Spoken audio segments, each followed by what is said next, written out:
All right, want to do a quick video on this for you guys. I just replaced the starter on my 98 Helix.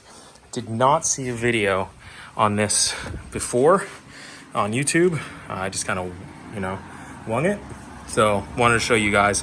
Keep in mind, I'm not a mechanic. I'm not a YouTuber. Just doing this to help you guys out. So bear with me if camera angles aren't good. I'm just gonna, do the best that I can. Try to make this quick but concise enough. Okay, I was having some starting issues. They were intermittent. Tested the relay was good. Tested the battery was good. Run switch was working, and the brake pedal was working because I tested that by making sure the brake lights were on when I depressed the pedal. Also, side stand was working. I tested that by putting the side stand down. Light came on. Bike would not start. Relay would not fire, or solenoid would not fire. So test all that out first. Make sure you got a good battery. Make sure you got a switch. Make sure that your side stand sensor is working by testing that. Again, when it's down, the solenoid will not fire. When it's up, the solenoid will fire. Same with your brake switch. Make sure that your brake light comes on. So if you come there and you test your solenoid, then you probably got a starter problem. Either it's a ground or it's the starter itself. In my case, it was a starter because when I would tap it with this crowbar here, which give it a few smacks with a hammer and a crowbar, start up, it adjusted the starter. I'm gonna open it up and see what's wrong, but again, so here are the steps. You need socket wrench. You're gonna need an extension and a 10 mil socket. You're also gonna need a stubby wrench. You might be able to get by with a longer one, but I definitely personally needed a stubby with my big hands. Okay, so first step, you're gonna remove this side cover. There are 5 screws. There is one under here, one main one here. There's gonna be 2 under the little reflector there going up, and then there's going to be 1 down on this side. I believe that's all of them. All right, you're going to go ahead and remove this the seat. There's a bolt here that goes in, and then you're going to remove this lower fairing cover here. There's 4 screws, one here in the front, a second next to it, and then a 4th there on the opposite side. Okay, that just comes off really easy with the clips. Okay, next, disconnect your positive just to keep it easy for you so you don't got to think about it.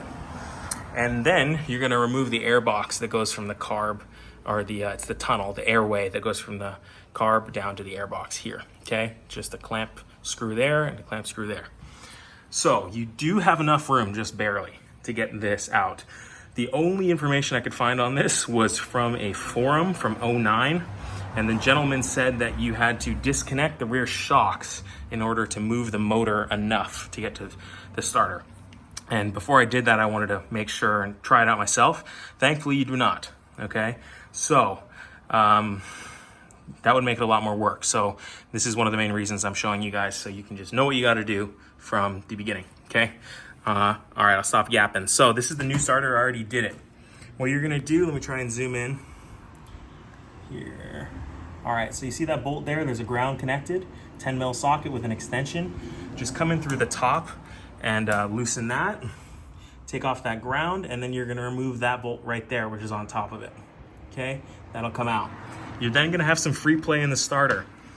I personally could not wiggle it out. Okay, so I wiggled for about 5 minutes, couldn't get it out.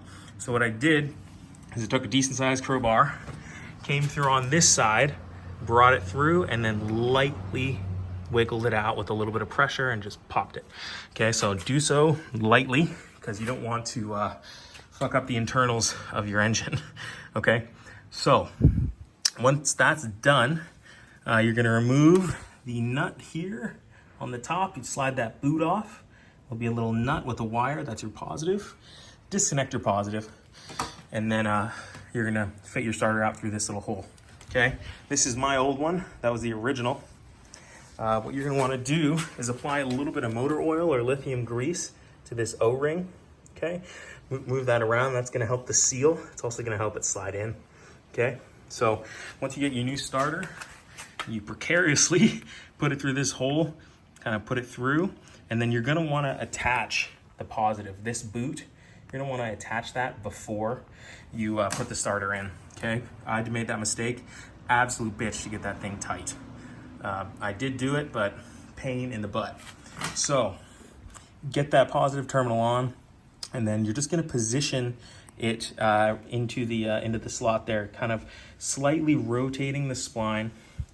The whole starter, again, trying to move the spline.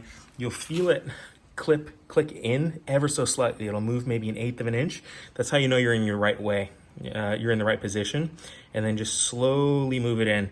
You want to make sure visually, making sure that it's on the correct angle and in alignment with those bolt holes. That's how you can kind of visually gauge that you're putting it in the right angle. So after a little bit of time, again, just be patient.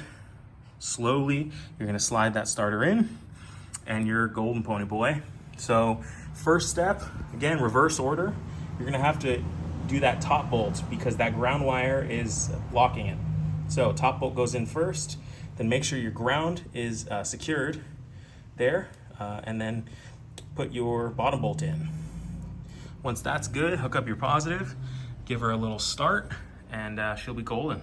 So I help you guys out. Just shows you exactly what you need to do so you don't gotta worry about it. I personally just replaced my solenoid too because it was 10 bucks. Got it on eBay. And my starter is from Caltric, C-A-L-T-R-I-C. I got it on Amazon, $40, 45 shipped. All right, same with the relay was Caltric. They both seem decent quality. So if you need those, eBay, Amazon, Caltric will take care of you. Much cheaper than the OEM. The OEM was about $600. So, you know, you could rebuild the original, which I'm gonna look at. I'm gonna keep this for sure in case this one goes. It might just need some brushes, might just be a bad connection, but there's some great videos on how to rebuild starters. Don't need my dumb self telling you how to do it. Okay, hope it helped.